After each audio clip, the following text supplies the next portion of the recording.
saberia dizer a diferença entre um vínculo analítico, ou seja, entre psicanalista e analisanda ou analisando, e os vínculos habituais entre pais e filhos, entre casais, entre amigos. Vamos colocar uma lente de aumento nesse primeiro, no vínculo analítico, né? Entre o paciente e o seu terapeuta, ou entre analista e analisando.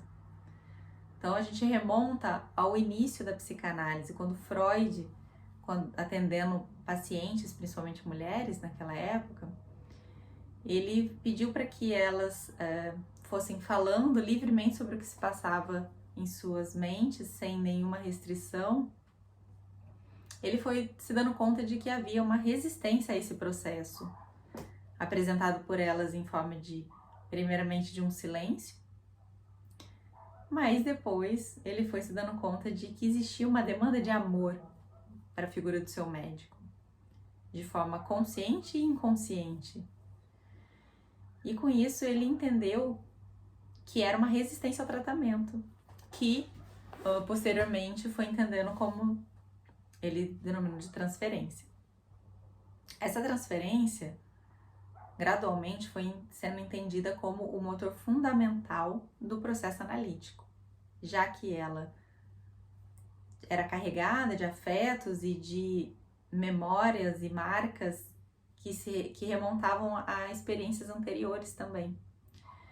Então, o trabalho analítico passou a ser feito na transferência.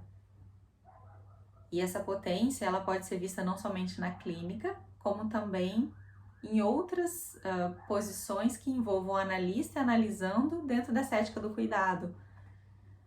Podemos ver em grupos terapêuticos, psicanalíticos, em comunidades que são realizadas intervenções com fundo psicanalítico e etc., em outros ambientes também. O mais importante é a gente se dar conta de que o que acontece nesse campo, que, assim, é claro que são dois seres humanos que estão ali no vínculo analítico, tanto o paciente quanto o analista. Nós não deixamos de ser, né, seres humanos por estarmos nessa posição, mas existe sim uma ética em que o analista ou analista tem uma reserva desses conteúdos que aparecem dentro desse campo analítico, que são próprios, para que ele possa ser observado e ser comunicado a partir de uma visão do vínculo.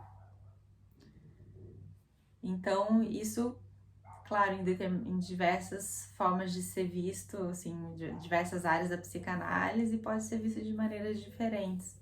Mas essa ética, ela permanece, né? Porque o trabalho na transferência é o que tem de mais potente para um processo de transformação. Então, se a gente for voltar lá no início do que a gente estava falando, é importante a gente perceber que é a mesma coisa, com uma grande diferença, que é essa postura ética que o analista ou a analista tem. Então é isso. Obrigada.